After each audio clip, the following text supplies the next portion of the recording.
Welcome back to the My Team series, and today I'm joined by another expert to see how he can do. This is the 5th episode, so if you're a bit lost you can go back and watch the other ones, but don't worry, this can be standalone as well. I'm joined today by FPL Salah, aka Abdul. Abdul, welcome to the channel. Are you excited to plug your team in and see where you come out? Thanks, John. I am actually, I've been really excited about this new RNT tool. Had a little play about with it, and it looks great. So yeah, I'm kind of eager to see where my team will rank. The pressure's on, so far the experts have ranked out in top, and the other kind of more personalities from the football world haven't done quite as good. So it'd be interesting to see. Bakar almost got a perfect score. Maybe you can match him or be up around there. But kick us off by telling us your goalkeeper, your first starting goalkeeper. So in goals, I've got Edouard Mendy. So I just think that with Mendy, he's came in at 5 million this season, John, which seems really underpriced. A £5 million goalkeeper for the third best defence in the league. Looks like a good opportunity to kind of jump on Mendy. And then as a backup, I've gone for a 4 million option in Steele, obviously just to kind of save funds on the bench. So so I'm really happy with Mendy and goal at the moment. I suppose like with Mendy, you're probably very happy that Koulibaly is signed, but they probably need more reinforcements after the exodus with Christensen gone. Obviously Rudiger and Azpilicueta rumoured to be leaving. Koulibaly's probably a good news for Mendy owners. Yeah, for sure. And I think. The thing with Chelsea is, John, that they always seem to get things done in the transfer market. So I think they will definitely sign, at least one more defender. I think they'll be fine defensively, but obviously, there's still a bit of time to game week 1. If it turns out, that maybe they've only signed Koulibaly, then I might, swap out Mendy for maybe a 4.5 million goalkeeper. But at the moment, I think as things stand, I think he's good, and I think the defence will probably be the third best again after City Liverpool for next. The other thing just to jumps out at me when I look at Mendy, and it's kind of put me off from recently, is people always look at how he actually scored last season. I think he only got around the 130 point mark. Not as many clean sheets as maybe we would have hoped for, or bonus points, save points, whatever else. Is that something that concerns you, or do you think like this season, at that price for a premium goalkeeper, it's just a no-brainer? Yeah, I think Chelsea underperformed a little bit on their clean sheet last season, and the goals conceded as well. On top of that, Kepa got a few games as well. I don't think that'll be the case this season. I think Mendy will probably get the full. He might miss like maybe 1 or 2 games depending on where Chelsea are in other tournaments, but I think he'll get more games this season as well. He didn't get the full kind of roster of 37, 38 games last season. So if he was 5.5 million, John, he wouldn't be a consideration. 5 million, it does make him a very viable pick. Yeah, very good. Well, that's a solid first pick. Who are we going for first in defence? Cancelo. I don't think I need to give him much reasoning behind him. Plays for the best defence in the league. One of the best, kind of attacking fullbacks in the league. Again, he scored 2 goals last season, but he had an XG of around about 5.6. So. He did underperform in his goals. He got 11 assists, and I think he can very well, score easily, 4 or 5 goals, this season if he keeps up his kind of production rate. So best defence in the league, 7 million again. FPL have kind of been really lenient on the prices this season, I feel, especially for the fullbacks. So you probably notice, as I pick my team, I've gone for a lot of the attacking fullbacks. So Cancelo's the first one, plays for City, plays for the best defence in the league. For me, he's an essential pick. Yeah, I agree. I think there's another essential pick or two in that sort of attacking fullback role. There's a lot of value there this season for me. Who's the next one? The next one is Trent Alexander-Arnold. Again, I think Trent is one of my nailed picks. My team is by no means kind of set yet, but Trent is going to be there no matter what. Again, he's came at 7.5 million. I thought he was going to come in at maybe 8.5, but at that price, he's going to outscore every single 7.5 million asset across the board. Whether it's a midfielder or a forward, and 7.5 million below, he's going to be the highest scorer. So I think he's a no-brainer. He's got a goal threat, he's got assist threat, and he plays for the second best defence in the league. Yeah, I think so too. I could blab on about him all day, but there's no surprises there. Let's move on to the third pick in defence. Yeah, so Andrew Robertson. So I've gone for double up in the Liverpool defence.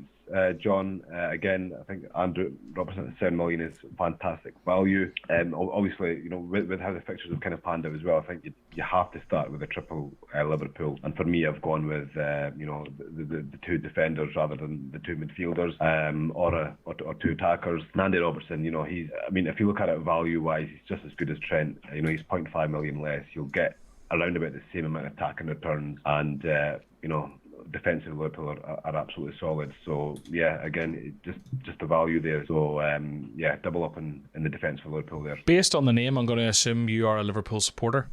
I actually am, John. No, I just really like Mo Salah. Well, there we go. He's one of my favourite. I do get that. You'll be surprised to actually hear who I actually really support. It's actually Manchester United. Oh wow, okay, yeah, but all those allegiances out the window for the sake of FPL. Like I used to call myself a United supporter back in the day, and then I realised I supported whoever's going to win me points. So I felt like I couldn't, in all honesty, call myself one. But fair play to you, FPL Salah, the Man United supporter. On to our fourth defender. Yeah, so the fourth defender is Reece James. Again, Chelsea defence is just is solid, and then Reece James is one of the most attacking fullbacks that we have in this game. In terms of actual goal threat, he is right up there. He's higher than the likes of Cancelo and Trent. The only problem with him last season was his kind of injury record.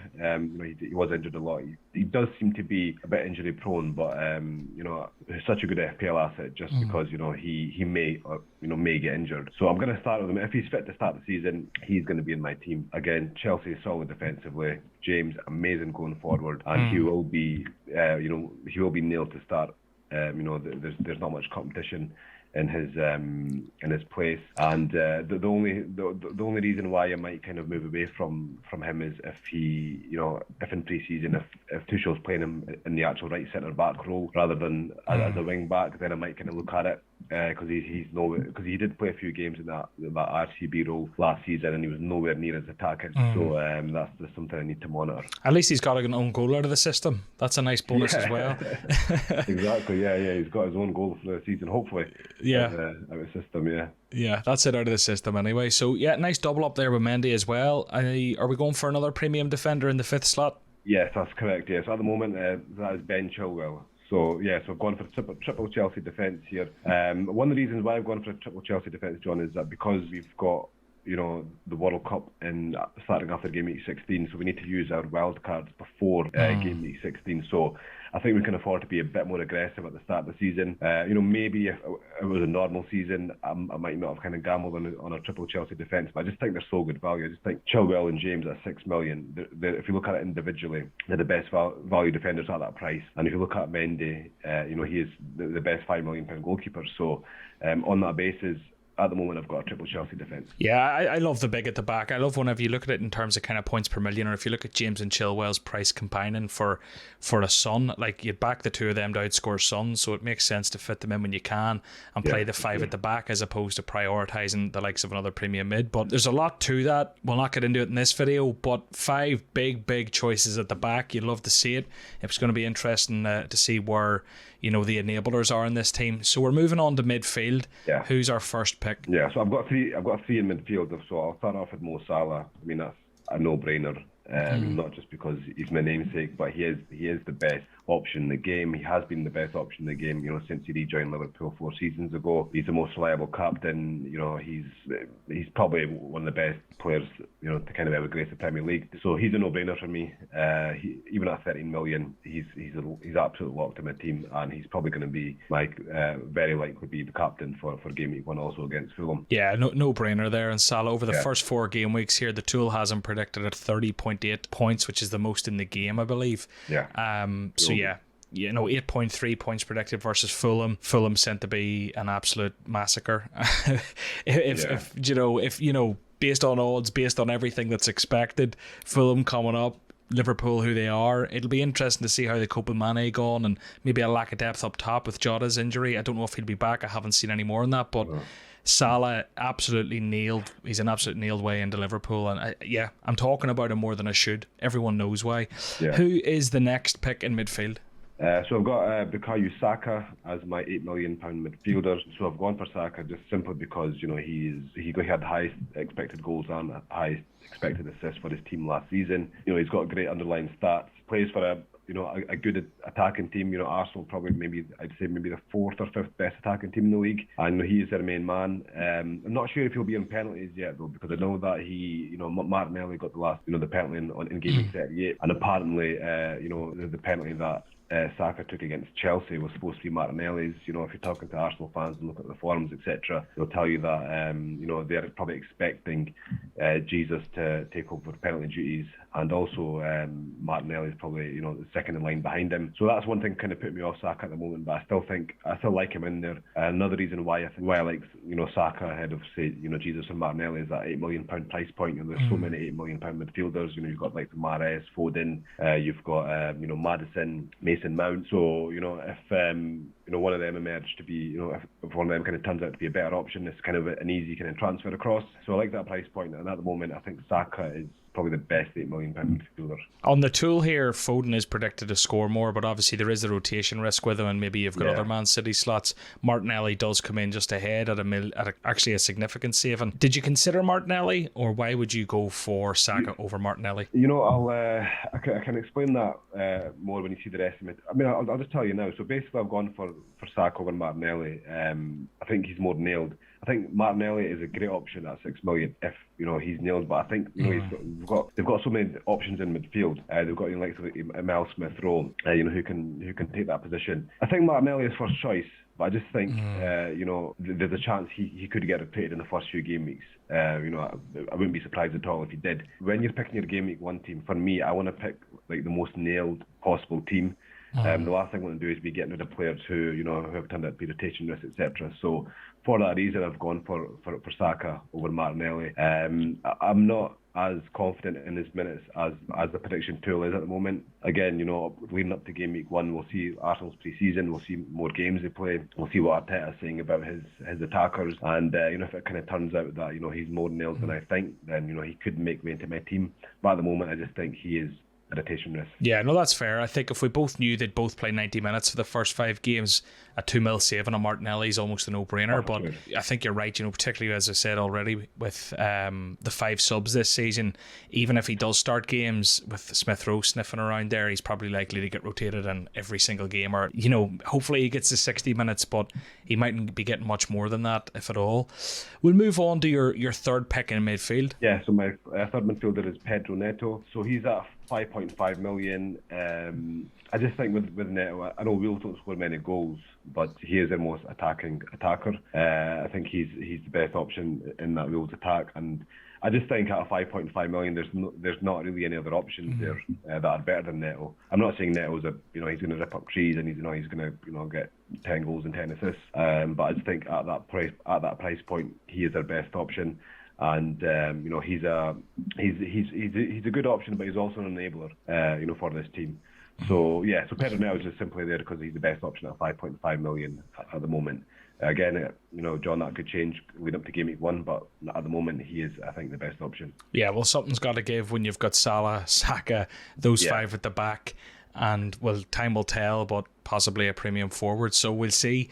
But Neto, at 5.5, he has proved kind of pick of the bunch, hasn't he? Who are your 2 enabling midfielders then that'll be on the bench? So the 2 midfielders are Andreas Pereira and Josh De Silva. So they're the 2 £4.5 million midfielders. I think the Andreas Pereira, I think will definitely start. He'll be a first team player. Apparently he's been playing, just in behind Mitrovic as well in pre-season, which is, music to our ears. And then De Silva, he was injured for a lot of last season, so we haven't seen much of him, but obviously he's fit now, he's playing pre-season, so he should be getting plenty of minutes. I don't think he'll get as many minutes as Pereira, but I think for me at the moment, they're the 2 best 4.5 million midfielders. Yeah, I remember whenever Brentford got promoted initially, I remember thinking this De Silva kid's going to be a baller, but injuries have kind of held him back. So if he's back in the team, he'd be an interesting 4.5 option for sure. And then obviously Pereira, it'd be interesting to see what he can do. Relatively unproven in the Premier League, but we have seen nice little moments over the years. Moving on to the forward line, who are we starting with? Yeah, so Erling Haaland is my premium forward. I'm usually really sceptical, John, about new players coming into the league. I was sceptical about Werner, and I was, even Ivan Toney last season. He was in my game week 1 team, but I was really kind of sceptical because he wasn't a proven Premier League player. Haaland isn't either, but I just think he's kind of once in a generation talent. I can't see him not coming into this Man City team and just hitting it straight away, hitting the ground running, with his goal scoring record, and playing for possibly the best attacking team in the world. He could possibly become Kane, but I doubt it. I think Haaland will be my premium forward. Yeah, if he hits the ground running, he'll be absolutely insane. I think the ownership is scary. I'm actually kind of more on the side of Kane, I think, at the minute, just based on reliability and seasons gone by, and even the opening fixture. But I think the thing with Haaland is, if he is injury prone. That's the big thing that keeps coming up against him. If he can shake that going into the season, everyone's going to want them. I seen an interesting thing on Twitter today. There's some American politician called someone Haaland and she broke her fibula. And the headline, I had a heart attack. And I actually think it's great for the game that these two options are there. It would be horrible if one of them did pick up an injury and everyone just had Haaland and everyone had Salah and everyone had Trent. It'd be very, very template from the get-go without much budge. But I think this forward one is one that will cause debate right up to the deadline of game week 1. Because with Kane, what you've got a proven Premier League player who will play 90 minutes every game. He's on penalties. He's got the minutes. He's got that in his favour. Whereas Haaland, we don't know if he's going to get penalties yet. He might. He probably won't get 90 minutes every game. With the kind of the amount of attacking talent that Man City have. But he does play in a much more attacking team who are scoring a lot more goals than Spurs. So it's not an easy decision. I think that there's Haaland is about 64% owned, and at the moment Kane's about 18% owned, and that's really not kind of that's really skewed in Haaland's favour. It's a lot closer than the ownership percentage suggests. And that leads to opportunities on both ends. But we'll move on to your second forward, who's going to have to play. Yeah, so it's Taiwo Awoniyi. I think that's how you pronounce his name. The Nottingham Forest forward. He comes in at $6 million. Looking at his, I didn't know who he was before the season started, but one of the Twitter accounts, 11ify, brought him to my attention. I looked at his stats, when he played for Union Berlin, and he's got very impressive stats. So I just think he for a cheap forward, he seems to be the best option. Forest fixtures for the first few games, first few fixtures are good, and I just think he although he probably plays for one of the poorest teams in the league, looking at his stats, he should chip away with goals and assists. Yeah, and even those first few fixtures, while you do have Spurs and City, which are going to be probably not great in 4 and 5, either side of that, Newcastle, West Ham, Everton, and then Bournemouth, Leeds, if you can hold them to game week 6. Yeah. And who is the filler forward, the enabler? So I've gone for Greenwood. I've not looked much into the 4.5 million forwards, but from what I have seen, Greenwood and Archer for Villa are probably your best bets. I mean, there's not a kind of an array of options in that price point. So yeah, I think Greenwood at the moment. Greenwood's the man. Okay, well, look, Abdul, what I'm going to do is I'm going to save this plan. Your team will generate. We're going to have to go in and put the captaincy armband and bring guys off the bench, so don't worry. Your team rating will pop up. It's going to grow over time as we optimise the team, and we'll see what your predicted points are and where you come out in the leaderboard. So you're starting at an 83, but don't worry, you have 2 big hitters on the bench. We've got Haaland, who's going to come in for Andreas, and we have Cancelo, who's going to come in for Greenwood. You're already at a 94, and your captaincy's on Salah. Is Salah who you'd captain? He probably is. So Salah captain and Haaland vice, I think, yeah. So based on that, you're coming out with a team rating of 94% and a predicted points for game week 1 of 62. So as you say, as we learn more about the minutes in pre-season, maybe some of these things will change. But as it stands, 94%, that puts you in second place. The experts are top on the table. You're behind Big Man Bakar. He got a near perfect score of 97. Predicted points is 68.9. You're still there. There's going to be 20 entrants to this, so don't worry. You're in second. You're ahead of Reeve, Kieran Carlin, and Zach Jellab, who are just below you. So yeah, congratulations. Are you okay with second? You're on a podium place. I'm okay with second since it's Big Man Bakar. yeah. So you're repping the FPL experts well. Now it's really clear why we listen to you every year. But thanks a million for doing that. So guys, I hope you enjoyed that. If you want to generate your team, head over to the link in the description. You don't even need to sign up. Go over to the My Team section in the toolbox, plug your team in, let us know what your predicted points and your team rating are in the comments, and we'll see you next time. Bye-bye.